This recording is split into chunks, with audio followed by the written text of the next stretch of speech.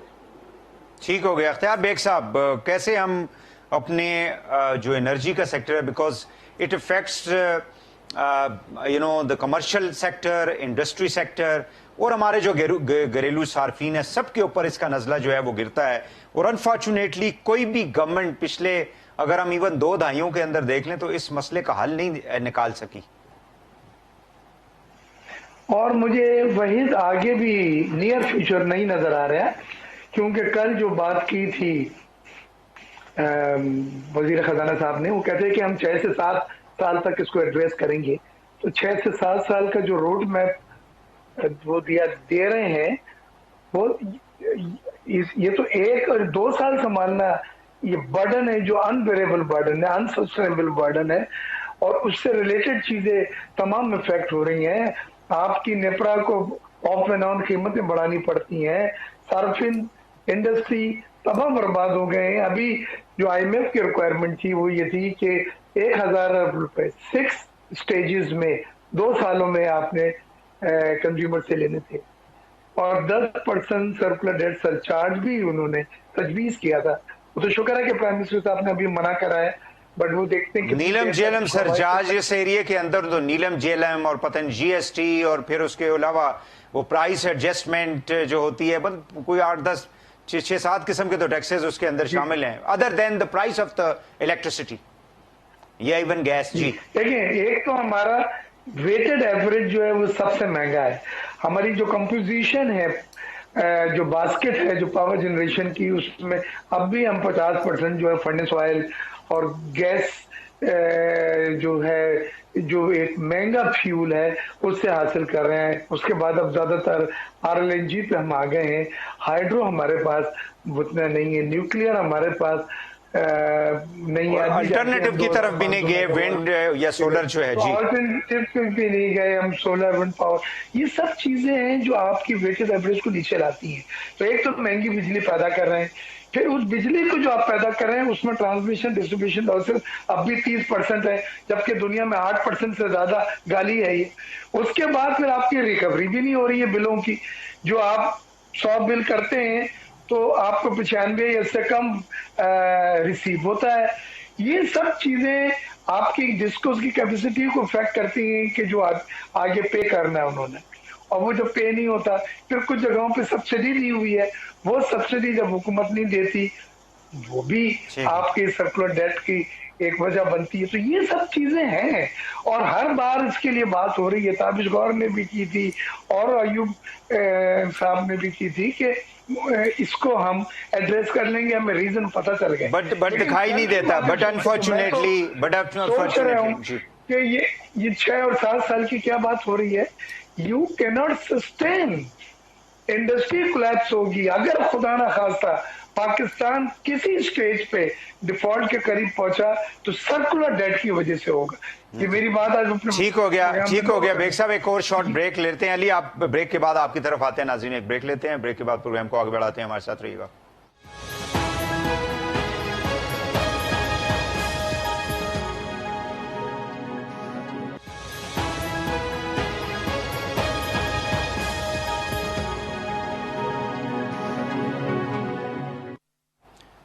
Welcome back.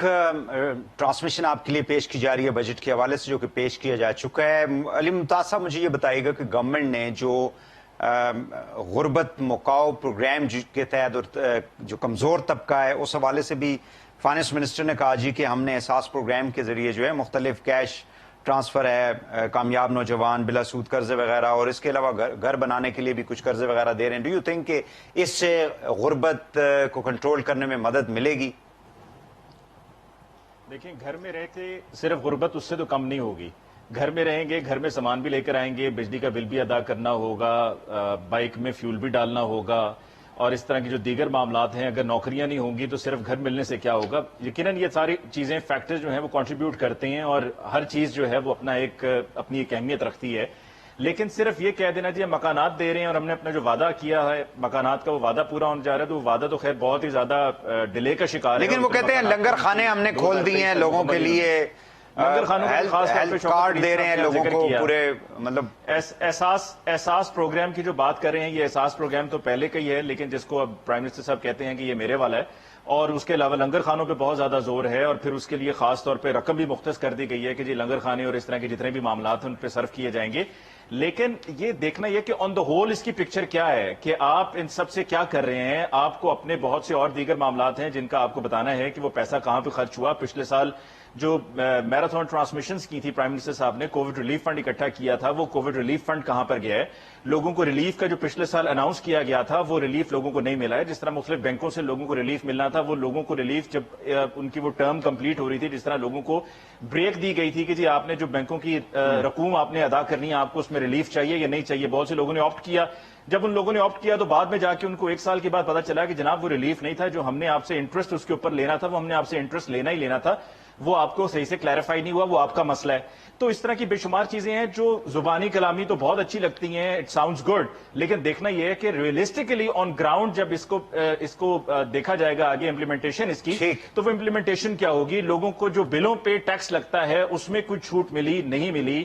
پھر اسی طرح سے ٹھیک ہو گیا. علی میں چاہوں گا ان کو کیا ریلیف دیا آپ نے؟ عابد صاحب مجھے یہ بتائیں کہ ویکسینیشن کے لیے 1.1 بلین ڈالرز جو ہیں گورنمنٹ جو ہے وہ کہہ رہی ہے مختص کریں گی, کیونکہ ابھی تک جتنا بھی آ رہی تھی ویکسین پاکستان کے اندر وہ امدادی تھی. ڈو یو تھنک کہ گورنمنٹ ایلوکیٹ کر لے گی اتنی رقم؟ دیکھیں تو پرائرٹی کی بات ہے نا, سب 1.1 بلین کیا 350 نہیں 200-250 بلین بنتا ہے. اگر آپ کی یہ پرائرٹی ہے کہ 50% آف پاپولیشن کو ویکسینیٹ کرنا ہے, پھر خرچ کریں, پھر باقی یہ منصوبے ادھر ادھر جو نالیاں کھود رہے ہیں یہ کر رہے ہو نہ کریں. دیکھیں ایک پوائنٹ جو مطلب یہ ہم نے اسکیپ کر رہا ہے کہ ہمارا نیٹ فیڈرل ریونیو 4,500 بلین ہے, خرچے ہمارے 8,500, یعنی کہ every rupee spend has 50% debt money ہے. آپ مفت چیزیں دے دیں, یہ مطلب بڑا اچھا ہے, یہ 250 ارب گیا ہے احساس کے لیے, بٹ دیکھیں سسٹینیبل نہیں ہے یہ چیزیں. احساس کو یہ ہمارے ٹیکسز سے تو نہیں آ رہا نا, ڈیٹ سے سارا فائنینس ہو رہا ہے, سارے ایکسپینڈیچر 50-60% ڈیٹ سے فائنینس ہو رہے ہیں. کہاں سے مطلب یہ پیسے آئیں گے؟ بالکل بالکل سیکھیے وقار صاحب. جی پاور سیکٹر کی ایک میں صرف بات کر جی اپنا اشتیاق, I have got just 3 minutes عابد صاحب, if you can 2 minutes. جی پاور سیکٹر میں کوئی ایک سنگل سی او نہیں فائر ہوا, کوئی چیف انجینئر نہیں فائر ہوا, کوئی سپرنٹینڈنگ انجینئر نہیں فائر ہوا. سر وزیر کو تبدیل کر دیا ہے نا, چلیں the minister has been changed. وقار صاحب مجھے یہ بتائیے. جی وقار صاحب میں آپ سے ہی پوچھنا چاہوں گا کہ سی پیک کا جو پوزیشن کہہ رہی تھی جی کہ سی پیک کے اوپر کوئی پروگرس نہیں کر رہی پی ٹی آئی کی گورنمنٹ جب سے آئی ہے, چائنیز جو ہے ہم سے ناراض ہیں. سو اس کے اندر بجٹ کے اندر انہوں نے ایکسپلین کر دیا. سو ڈو یو تھنک کہ government is serious about it, اور یہ ایک ہمارا نیشنل لیول کا پروجیکٹ ہے جس کو لے کے گورنمنٹ جو ہے جو بھی گورنمنٹ آئے گی آگے لے کے چلے گی؟ جی میرا خیال ہے لیول آف سیریسنس جو ہے وہ سرٹنلی ہے. جو 2-3 ایشوز جس کی وجہ سے سلو ڈاؤن آیا تھا سی پیک کے اندر, ایک تو شروع میں انڈرسٹینڈنگ کی کمی رہی, لیکن اس کے بعد آف کورس کووڈ ایئر کی وجہ سے بھی ٹریول ریسٹرکشنز کے باعث جو ہے وہ سی پیک میں پالیسی چینج کوئی نہیں ہے نا, مطلب آپ یہ سمجھتے ہیں کہ there is no policy change? جی دیٹس رائٹ. اور اب سینٹ نے چونکہ اپروو کر لیا سی پیک اتھارٹی کو بھی, تو آئی تھنک چیزیں اور تیزی سے چلیں گی. ٹھیک ہے بیگ صاحب, سی پیک کے حوالے سے کائنڈلی. جی لیکن سی پیک میں آپ نے بالکل صحیح کہا کہ شروع میں جب حکومت آئی تھی تو ریویو آف دی کانٹریکٹ اور پھر ریویزٹ اور اس طرح کی باتوں سے کافی شیکی ہو گئے تھے, کیونکہ ہم اس کے بعد جو 1-2 delegation federation Pakistan chamber of commerce کے کچھ فورم میں بایو فورم وغیرہ میں گئے تھے,